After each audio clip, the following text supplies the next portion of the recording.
You are joining Making a Difference with Melissa Clark, a new show that shares the compelling stories and voices of well-known and everyday people who change the world in big and small ways. Enjoy our guests, call in, or just listen to be inspired. For this show was made with you in mind. Please join us every Saturday at 2 p.m. Eastern Standard Time with our special guests. And you can listen to our recast at www.melissaclarkshow.com.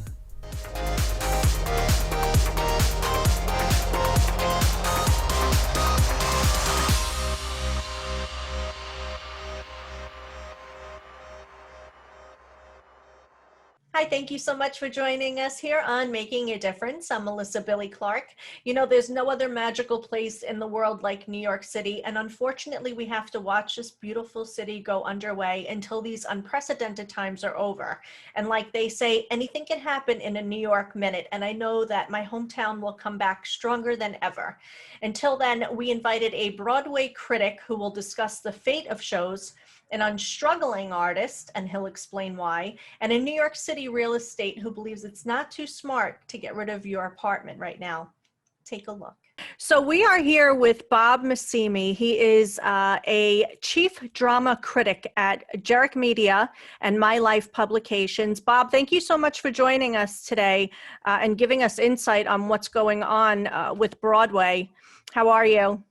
Good. I wish I could. You could see me. I could see you. Yeah, we're having difficulties with this video right now, but as long as we can hear you, that's all that matters, because you do have useful information, and you know, I'm so interested, and I'm sure the audience is interested in learning what is going on with Broadway. So right now there are 97,000 jobs just on Broadway. So New York City is going to be losing a lot of money between the restaurants, garages, bodegas, the shops. How are we going to survive, Bob?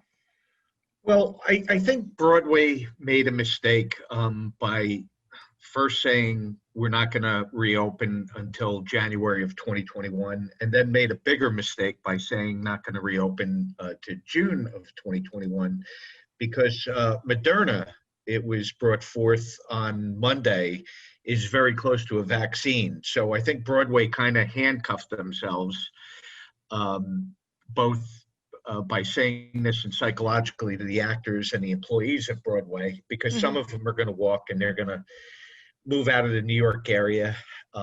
Which is happening. I think they should just wait and see what's happening with any vaccines, because Broadway could open in January or February. Now, why did they just come out and say we're going to close until spring of next year? Why did that happen? I really can't answer that. I think it was really foolish with the league's announcement of that. I think they should just wait. And, you know, one week they're putting up the posters for Hugh Jackman and the Music Man, supposed to open in April. And then the next week they say we're not going to open until June. And I just don't understand why they made an announcement like that. What are these actors doing right now to survive? Well, a lot of them are doing podcasts. They're doing plays. You know, there's a minimal charge on that, and they're trying to survive that way. Oh, so they're charging for their podcasts. Some are, some are not. You know, I reviewed Tartuffe, I guess 3 months ago, and it was virtual, and it was awful. But you know, it's just not conducive to the eye. These virtual plays, and I think they're better off just you know, if they have recording of past plays, they should just bring those forth rather than people reading from a script on 8 split screens. And is that what they're doing now? I haven't seen any of those. Wow. Yes. How much are they charging for something like that?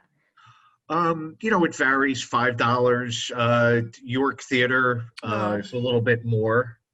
Broadway World, which is doing quite a bit. Some are more, some are less. I think they're just really trying to wing it, and it's not really working too well. We're going to lose the restaurant people are not going to be able to work, right? I mean, all of our tourists, they come and see these plays. Right. And you think we're going to be okay? Or you think there's going to be a vaccine that comes out and they're going to say, all right, we're starting up again?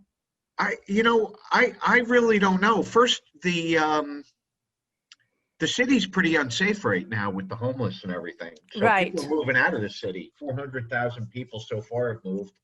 There's a 4-month wait for a van. So it's a disaster what's going on in the city itself. And it's a disaster with Broadway. And then, what are they going to bring? The plays they bring. I mean, Yeah. if we're going to see a lot of these protest plays coming on Broadway, people want to be entertained. They don't want to be lectured. They want light thinking. If they come forth with those plays, Broadway could go out of business because they don't want to see this protest. They want to be entertained. So Broadway better come back, and they better come back smartly. So Bob, when did you start getting into theater?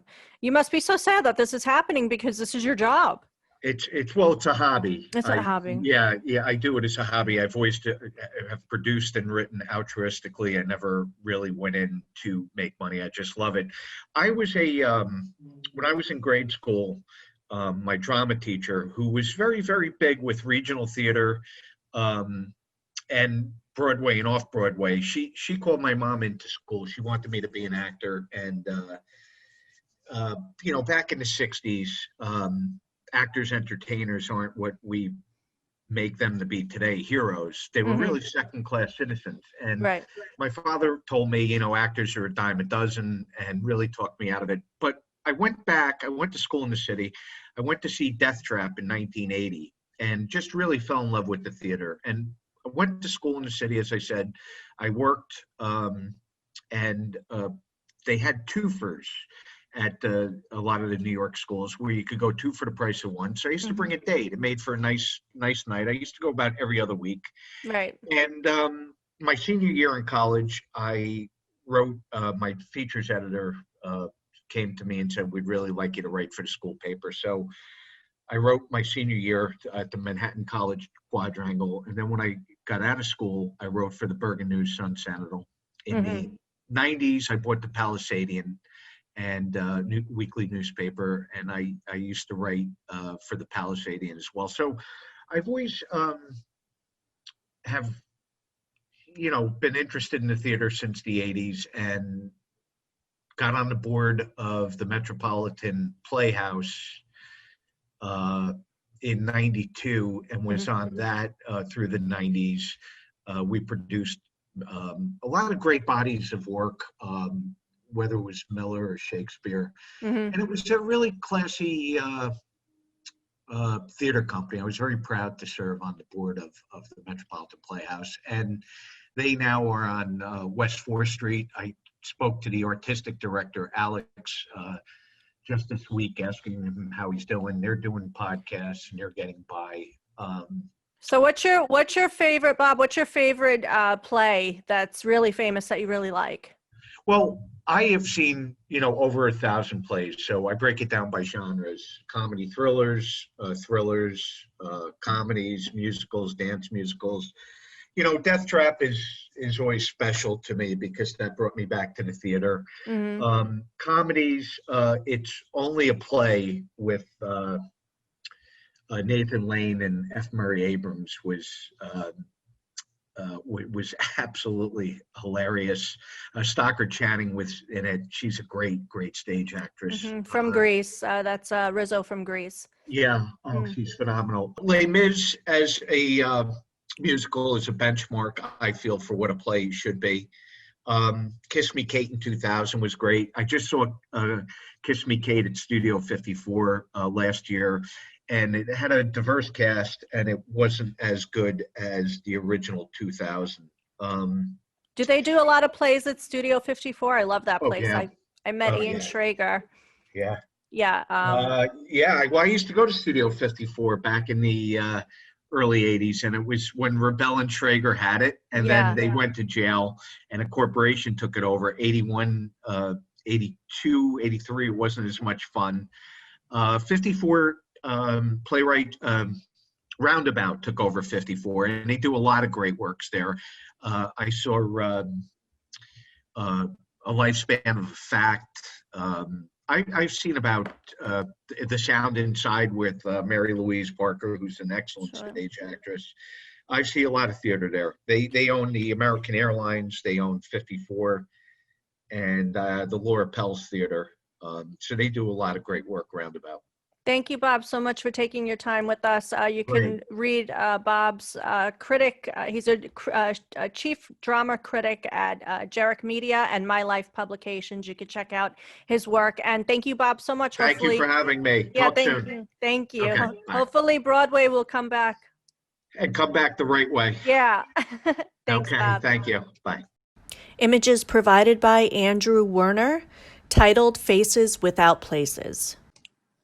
So we are here with Guy Stanley Filoche. Filoche, did I say that right? You did. Bravo. Yeah, First take. I love it. you're amazing. Guy is represented by the Cavalier Galleries in New York City. His work is contemporary, modern.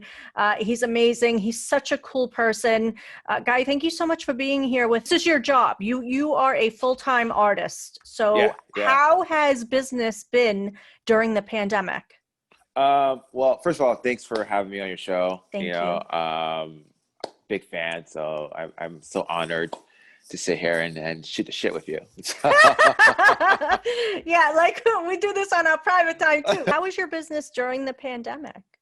It's interesting. I've been very, very lucky because business has been really busy for me. I've been really busy. I've been in the studio nonstop producing work. And it's just been one of those weird things where a lot of my collectors are buying massive homes now. So they went from like having a 3-bedroom apartment in New York City, giving that up and buying these massive homes. So with big homes means big wall space. Oh, So. wow. It was kind of to your advantage, because everybody, we're going to be talking to Sylvia Edwards, talking about the rents and everything that you actually hooked us up. Thank you so much for that. So, all right, so it was to your advantage, and these people need to fill up their walls, and they're giving you a call. Yeah. Wow. Do you think some other artists' work are compromised during the pandemic? Well, by compromise, meaning you have to ask, are you asking that, the work's not selling or, are they, do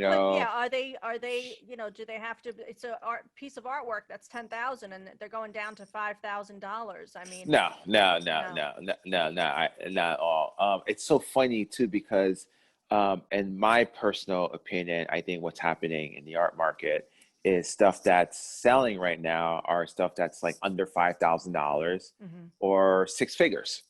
That's that market where, the 20 to 30, 40, $50,000 market. I don't think a lot of stuff is not moving as much as before, so, stuff that's under $5,000, me and you could go buy because we love it. But 6 figures is like, that's for collectors. Those are for the big boys. And those are stuff that's been moving, and I've been very lucky that, I was able to move a couple pieces at that price point and everything right now. And even now too, even like, stuff that are, even my smaller pieces that are like, 40, 50, I've been very lucky that, people are still collecting and buying and everything like that. So, I think the value of art went up. I think the art market is doing extremely well. And I also think that, as we're preparing for the second wave, I think the market's going to do even better. The art market is going to even do better. Wow. Because of the second wave and people are home decorating more, spending more time at home and everything like that. So, yeah. The lucky ones. Well, you just got to be consistent. Fortunate one, yeah. Oh, you just got to be consistent, man. You got to be consistent with the work. You know what I mean? Still stay true to what the work's about and stay true to who you are and just keep grinding. And what did you do during the pandemic? We were in the heart of the pandemic and you actually went and bought other people's artwork. Yeah. What was your why did you do that? What was your motive? Yeah, well, it's first of all, if you know me, I have a philosophy that I live by. Every time I sell a painting, I like to buy a piece of art from some of my friends who haven't got their big break, right? Yeah. So before the pandemic hit, I had a really, really good, a couple months, and I had my Yes. eye on this really beautiful $15,000 Rolex, right? And I was Yeah. like, and that was going to be, a treat to myself. I'm not trying to brag, I'm not trying to show, but that was Sure. something that, like, I wanted. I had a great couple months, and that was going to be like my treat to myself, Mhm. So, and I did tons of research. I was looking around for the best price, blah, blah, but I had my eye on this watch so bad, and I Yeah. wanted it so bad. So, just before As I was you about to, deserve it, as you deserve well, it. You work yeah, hard too, just yeah, so, I grind, I grind really hard, Yeah. So just when I'm about to pull the trigger, one of my good friends who's a painter as well, he just had a baby, and him and his wife, so he called me. He was like, "Hey, what you doing?" He's like, dude, I need to talk to you. Can you come over?" I was like, "All right, cool." So I come over. He's like, "Oh, things are so crazy right now. I just got laid off. We just had a baby, Right. and blah, blah, blah." I was like, "Dude, don't worry. Keep your head up. You got this." And he's also a painter as well. So I was like, "Dude, show me what you got. Let me buy 2 of your pieces, So Right. I ended up buying 2 of his pieces. And it was just enough to, like, buy diapers, pay the rent and everything like that. But they were just so appreciated that, like, I did that. And, and his girlfriend came and gave me a big hug. He's like, "Oh my God, thank you so much." I'm like, "Dude, it's not a problem. I love art. I'm a big fan of his work anyway. So it was the timing is just perfect." Right. So I go home and I was like, you know what? Maybe now's not the time to, like, buy this watch, and I'm sure there's other artists out there that are in his same position. Right. So, so the $15,000 that I was going to go and buy this watch, I was just like, you know what, let me go and just buy as much art as possible, It's really nice. So I went on Instagram and, I made this little video. I was like, "Hey, listen, New York's been really good to me. I'm buying as much art as possible. DM me, some samples of your work. I'm not painting." Now, mind you, I wasn't buying, I just want to be very clear. I Mhm. wasn't buying like $5,000 paintings, $10,000 paintings, Sure. the Mhm. budget, the max budget was like, between $300 to $500. I did this thing on Instagram and it kind of took off. And let me tell you, man, I just got tons and tons and tons of messages, and I just got tons of artwork. Wow. So I took everything off my walls that was in my apartment, Mhm. doing storage, because I have a storage unit which is filled with art. So, and I was like, all right, since this is going to take off, let me just remove my collection that's on my wall right now and call this, my COVID collection. Yeah. So I took everything off my wall and I was just waiting for stuff to come in. And my walls right now are covered with art, and I love all of them. I think they're awesome. So, but the really cool thing about what happened with this, it became a thing where my collectors saw what I was doing and was just like, "Hey, listen, I really wanted to help. I think what you're doing is really cool. Here's $20,000. Keep doing what you're doing." And Wow. I told him, I was like, "Well, listen, I'll have people DM." He's like, "No. Just keep buying art. And when this is all over, I'll just come by and pick stuff out that I like." I was like, "All right, cool." And next thing you know, I have another collector that did the same thing. So it's just been going, it's been like this non-going thing where I'm just constantly buying all this art right now. So it's been cool. So you started the effect of people wanting to do this for others. Yeah. Because, when this was happening, it affected everybody, it Yeah. affected, bartenders, actors, writers, musicians, and everything like that. And at the time, I just felt like, um, the frontline workers were being well taken care of. The nurses and the Yes. doctors were being well taken care of, which they deserve. I'm not taking away from all their hard work and everything like that. But so much attention was going towards them, getting their, college tuition paid for, and free food and free, car rentals and blah, blah, blah, which again, they totally deserve it, Yeah. I'm not a doctor, I'm not a nurse, but I felt like I still wanted to do my part and help out. So I just wanted to help out my community, which was the art community. That's wonderful. Thank you so much for doing that for Oh, them. And have you had any inspiration during this time? Have you always done Snoopy? no, no. You know, it's so funny. So when COVID happened, Hmm. you know, there was I it was really bad, especially here in New York City. Yeah. And what I mean by really bad, because like in the news, it was just a constant reminder of like death. You Yeah. know, it was like, oh, they turned Central Park into a hospital. They turned the Javits Center into a hospital. We had this Hmm. massive ship come in, you know, With and nobody dock. in it. Yeah. Nobody was in it. And docs, a reminder of like what's going on. You know, people are dying. We had these makeshift refrigerators with all these, you know, bodies and blah blah blah. Yeah. So like but it was like nonstop, 24 hours a day, you know. And I just felt like, you know, I wanted to put a smile on people's faces again, you know. So I just went back to old school stuff that, you know, as a kid, that always put a smile on my face was just like, you know, old school cartoons. So I came up with this series called like, you know, Remember Your Innocence, Hmm.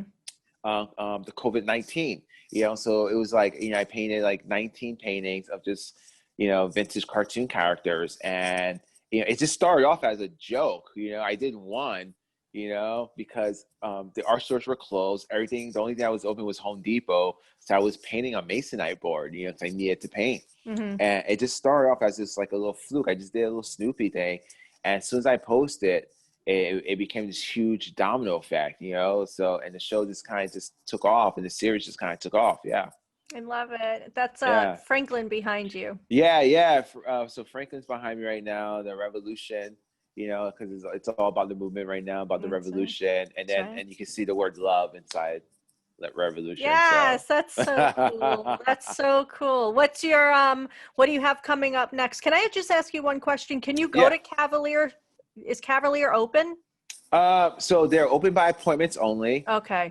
Yeah, they'll be open. They'll be open in 2 weeks with a regular schedule. But right Oh, now, it's right now it's appointments only. oh, okay. It's a very Yeah, nice place. I remember we met Mr. Cavalier, Ron yeah, Cavalier. yeah, yep, Yeah, yep, I remember him. Very nice man. yeah. So what's your next, you have any inspiration coming up next? I'm always just working right now. You know, you know, so Remembering Incense series is doing well, and then I'm Mhm. working on my No Comment series again, which is I'm super excited about. These massive paintings of women with duct tape in their mouth because they feel like they don't have a voice. But you'll see that coming soon. Mm. But yeah, so I'm just constantly in the studio working. All right. Thank you so much. We'll talk to No you problem. soon. All right, bye. Bye. To learn more about Guy Stanley Peloche, please head over to www.cavaliergalleries.com. They are located in New York, Greenwich, Connecticut, Nantucket, Massachusetts, and Palm Beach, Florida. We're here with Sylvia Edwards. She works for Stephen C. Troy, Inc. It's a real estate company in New York City. Sylvia, thank you so much for joining us today. What's going on with New York City? Thank you, Sylvia, so much. What's going on with New York City? Are people making a mistake by moving out? Absolutely. Okay. People are leaving, and I do think it is a mistake. I mean, if you look back in New York's history, recent history, Yeah. from 9/11, people thought, no way. New York is a scary place to live right now. It's being targeted, it's being attacked. People left then. Right. We rebounded quickly. I am not a native New Yorker, but I've been here over 10 years. So I call myself a New Yorker at this point in time. Yeah. I'm partial to New York. You have to, New Yorkers stick around. They stick it out. Real New Yorkers stick around and stick it out. And leaving right now is a mistake. Same thing in 2008 when the financial crisis. No way are we going to be able to rebound. How long is it going to take if we do rebound? Right. This is the same thing. Of course, this is a crisis like we've never seen before, of course, and it is still ongoing. We're definitely not past it. We're not out of the woods, but we will get past this.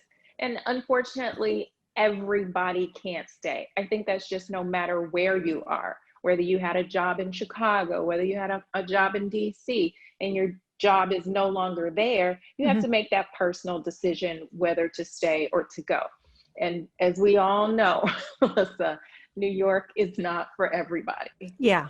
Especially right now, too. I mean, it's just scary with all the crime, the protesting, the homelessness all over. And I know that it's so hard to get a U-Haul truck. That's why everybody is moving out. So how can I ask you, like an apartment that was $3,000 a month, how much is it now, would you say? If you are savvy, which you definitely have to be, because the landlords are not going to give you anything. I mean, they're facing a crisis themselves. They still have to pay their taxes. I'm not completely on the landlord side, and I'm not completely on the renter side. You have to be in the middle here. But an apartment that was $3,000, you got to talk to your landlord, because they're still going to price it at $3,000. Okay. And if you can talk to them and work out some type of deal, then you may get a $200-300 discount for, the first year, and then do a 2-year lease, and you may get it a little bit less, or back at the same price, at the $3,000 price. Are they doing the what is it, free rent for 2 months or something? Are some people doing that? Yes, some landlords are definitely doing that, because especially during this, the winter season, no landlord wants an empty apartment. So it's better to get something than to get nothing. What would you say the percentage of people moving out of New York City? It's hard to put a number to that. Yeah. We have seen some move out. I have to say, there have been people who've come back. I mean, if you were here during COVID, you see on the streets that it is definitely busier. It's much busier. I love to see the eateries outdoors, and people are sitting out there and enjoying themselves, but it's definitely busier. I have to admit, during in the depths of COVID time of April, May, the streets were barren, especially Midtown New York. You did not want to walk outside. No. It felt apocalyptic. Yeah. It's very scary. Can you explain to people who live where are you from, Sylvia, if you don't mind me asking? Originally, I grew up in Chicago and moved here to New York. So can you explain to someone who lives, let's just say in Nebraska, what New York City feel was like during the pandemic? It was out of the movies. I kept thinking of Will Smith's movie, I Am Legend, and there was just nobody on the street, and he had the fake people set up in the stores. That was what New York felt like in the depth of COVID in April. I just got back on the subway train last week for the first time since March. Yes. Oh, wow. I have been walking and biking the whole time, not going, further than the distance that I really wanted to go. But now I have to get back on the train. I've been renting cars if I needed to go, because I was showing a lot in Brooklyn, actually. And I rented a car to go out to Brooklyn. I did not get on the train, but I'm back on the train. Back on the train again, back on the saddle again. I know. back in the business. That's back right. To work, back to full swing of things. Yeah. So, but there is more supply than demand right now. Right. So it will definitely even out. I mean, like I said, the winter months, no landlord wants their units empty. So it will even out again. You said in the very beginning that people are making a mistake by leaving, because we will come back, and we will come back stronger, I believe. It always happens. It always happens. You have people I've had a client from Texas who bought a place here on Central Park West, sight unseen. So he just bought it through showings from virtual. So the closings are happening. People do not need to be in person anymore, as you very well know. Yeah. Only people that really show up to the closing table are the broker, of course, and the lawyers. How long have you been a real estate agent for, Sylvia? I have been a licensed real estate agent here in New York for, 7 years, and I did used to sell in Chicago. Now I'm telling my age, where you didn't have to have a license, but I Yeah. sold quite a bit in Chicago as well. How is Chicago doing now? Because I know Chicago is kind of like here, right? And LA is the same. Chicago is kind of like here, but Mm. you have your very strong areas. I have to say the north side is great, south side is great, immediate south side is great, where there's still deals to be had. And if fortunate enough to have holding power, staying power, then you can buy something, hold it as an investment, either live in it right now and then rent it out later. Okay. Thank you so much. Where can people find you, Sylvia? You can call me 917-612-6579 direct. I am at Stephen C. Troy Inc. We've got listings, 1-bedrooms, 2-bedrooms available. So there's definitely deals to be had. And most people like some off-market properties as well, which we have too. So. Can I just ask you one quick question? What do you have to sign a lease if you're renting? Yeah, I mean, like Yes. right now because of the pandemic, they're not being lenient on that. You do have to sign like a year or 2 lease. You do still need to sign a lease. Okay. I mean, unless the unit is a 6-month rental or short-term rental, yeah, you still do need to sign a 1-year, 2-year lease. It is up to the landlord's discretion to whether or not they want to release you from that, but that is still the standard. Are you afraid of a second wave that's going to hit? I am not. I am being cautiously optimistic. I'm being cautiously optimistic. I know I have a couple of friends over in Europe, a really good friend in France, and she said they're back on lockdown. And I am cautiously optimistic that will not happen here, that people will do what they said we should be doing, wearing the mask, kind of staying distant from each other, which is, it's definitely difficult to do. And especially we're in this 7 months later, it's difficult to stay away from people, which I completely understand. But I think if we do what we need to, nobody wants to see another shutdown. No. Nobody wants to see another shutdown. Nobody wants to see another lockdown. And frankly, I just don't think that we'll be able to survive that. Mm-hmm. What do you think? I keep asking you these questions. I'm sorry, but I'm coming up with them in my head. With Broadway, I had a critic on. So what are your thoughts about that and all the money that we're losing in New York City? I think it's of course horrible. When I heard that they were closing until 2021, you have to think about not just the Broadway actors. You've got to think about the lighting people, the restaurants, of course, in the area, the ticket holders, the ticket people, the ticket concierge, the ushers. You've got to think about all those little people, the costume designers, the set designers. There's so much that happens behind the scenes that to put on that performance. And I realize, of course, that it is pricey to put on a Broadway show, but all of those people behind those scenes are depending on those incomes. And sadly, they're just not there right now. Right. So I am completely devastated that Broadway has shut down until then. But I mean, I understand that, of course, if anybody's ever gone to Broadway, those seats are closed. Everybody is right there. And if you're in the front row, the actors really can, you can reach out and touch them. It's true. And they spit on you too. Yes. I remember. I wasn't going to say that, but thank you, Melissa. Okay. So I remember I went to go see Of Men and Mice with James Franco, and he ended up spatting on us. We were in the front row. So they are very close to, what are they going you can't expect these people to wear masks as they're, doing. That's not really fair. So we just have to wait it out. And I thank you so much for your time, Sylvia. You're amazing. Thank you, Melissa. I appreciate it. We'll put all your information up. So if anybody is looking to rent or to buy, they'll contact you. Okay, great. Yeah. Thanks so much. Thank you. Thank you. All right, bye. Bye. You can reach New York City real estate agent Sylvia Edwards of the Stephen C. Troy Real Estate Agency at area code 917-612-6579. If you have a vegan product, make your vegan claim official with the only accredited vegan trademark in the world.